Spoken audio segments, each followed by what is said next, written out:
Episode की शुरुआत में हमें वही ओल्ड मैन दिखाया जाता है जो कहता है कि किसी से कि अच्छा ऐसा है, हेड सुनहू कैसा है, क्या वो अब भी वैसा ही है क्या। तभी हमें देखते हैं कि उनके साथ में सहरा नूना थी।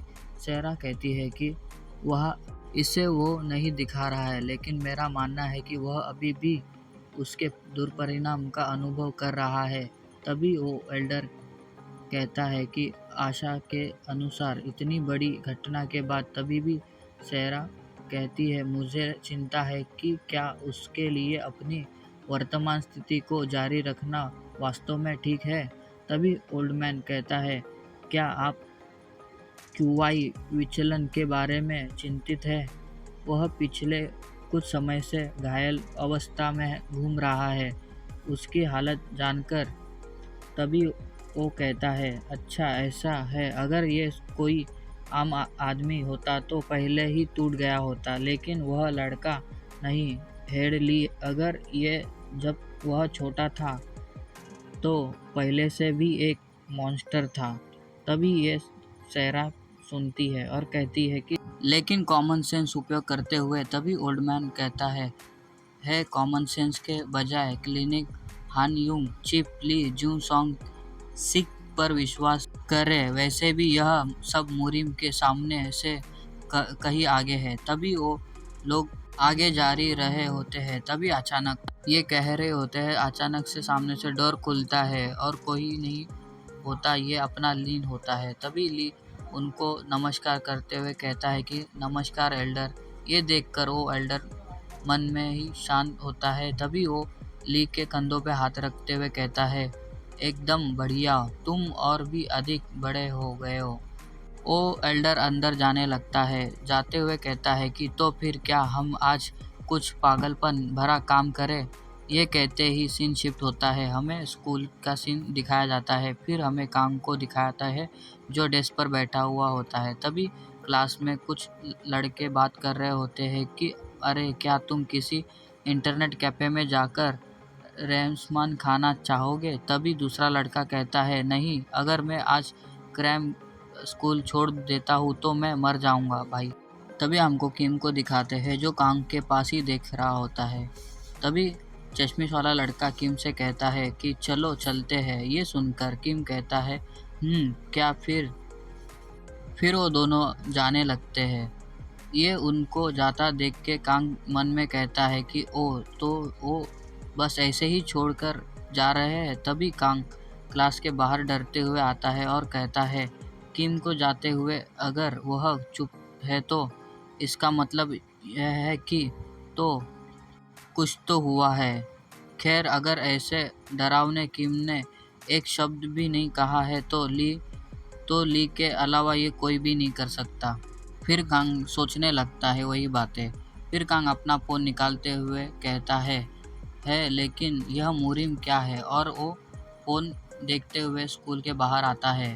कहता है मैंने इसके बारे में खोज किया पर लेकिन अधिक कहानी और फिल्मों या नोवेल के बारे में है। मैंने कभी नहीं सोचा था कि जो ली मैंने देखा था वह ऐसा महसूस होगा। लेकिन वह ली क्या है, ये मैं उससे दोबारा मिल पाऊँगा।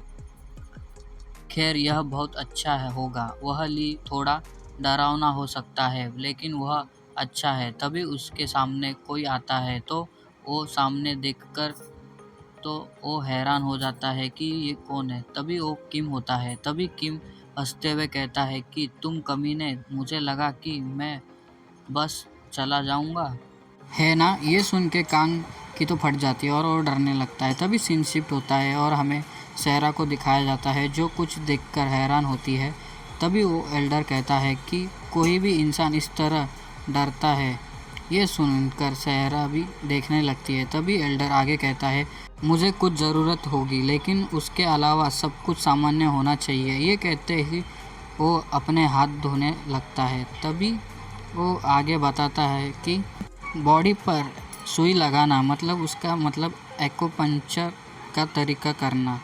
तभी भी सारा कहती है यदि मैंने ही जानती कि आप बड़े मुरिम में बेस्ट हो तब मुझे नहीं लगता कि किसी ने इस इलाज को किया होगा। तभी एल्डर टॉवेल से हाथ पोंछने लगते हैं और कहते हैं कि यह सही है, बेशक वो ऐसा नहीं सोचेंगे। हालांकि मैंने आपसे वादा करता हूँ, यदि उन मुरीम कमीनों को पता होता कि मैंने यह क्या किया है। तभी हमें दिखाते हैं कि किसी के बॉडी पर सुई लगी हुई होती है, वही टेक्निक एक्यूपंक्चर वाली। तभी हमें पता चलता है कि वो ली होता है। तभी ली कल्टीवेशन स्टेज जैसा बैठता है और हमें उसके आजू बाजू एनर्जी दिखाई जाती है, उसके बॉडी के बाजू घेरी होती है। तभी एल्डर कहता है वो ये देख के चकित हो जाएंगे। फिर सीन शिफ्ट होता है और हमें कांग को दिखाया जाता है जो मार खा रहा होता है। तभी किम उसको एक सुनसान गली में लाके उसको मारने लगता है। हम देख सकते हैं कि कांग नीचे सोया रहता है। तभी किम कहता है, तुमने मेरे पीठ पीछे क्या किया? तभी वो मोटा लड़का उसको रोकते हुए किम से कहता है, यूंग सुक, किम रुक जाओ। क्या हमें यूंग ने कहा था कि ये ऐसे ही रहने दो और उसको कुछ मत करो। ये सुनकर किम सोचने लगता है। तभी उसके पास देखकर और वो कहता है कि जिनयू। ये कहते ही कांग को और पीटने लगता है और आगे कहता है कि ये गद्दार कमीना, ये कमीना अगर कोई आपके साथ अच्छा व्यवहार करता है तो आपको आभारी होना चाहिए। उसको इतना पीटता देख मोटा और चश्मिश लड़का उसे रोकने लगते हैं और वो किम तभी भी नहीं रुकता।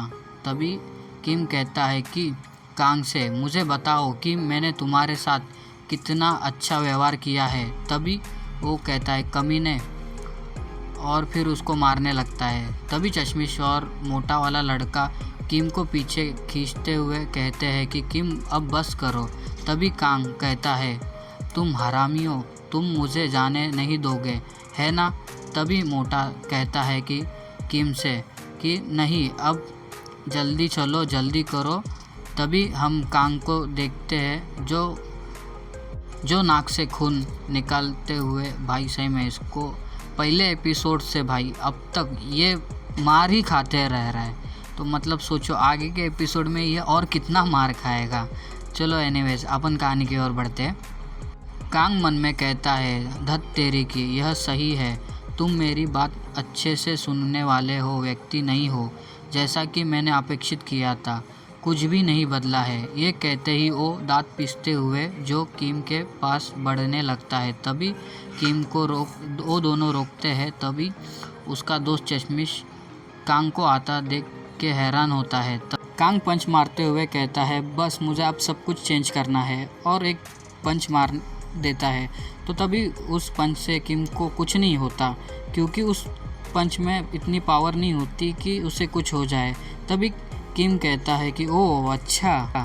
तभी कांग कहता है, जो है सामने रखो, मैं पहले ही एक बार मर चुका था और फिर वापस आ गया हूँ, तो मैं फिर भी अब मैं तुम्हारे अंगूठे के नीचे नहीं रहूँगा। ये सुनकर बाद में किम को इतना गुस्सा आता है और एक डेविल सी स्माइल देकर कहता है कि तुम पागल कमीने। ये कहते ही ये एपिसोड यही ख़त्म होता है। मिलते हैं अगले एपिसोड में। और वीडियो अच्छा लगा तो कमेंट और सब्सक्राइब कर लेना यारो, प्लीज़।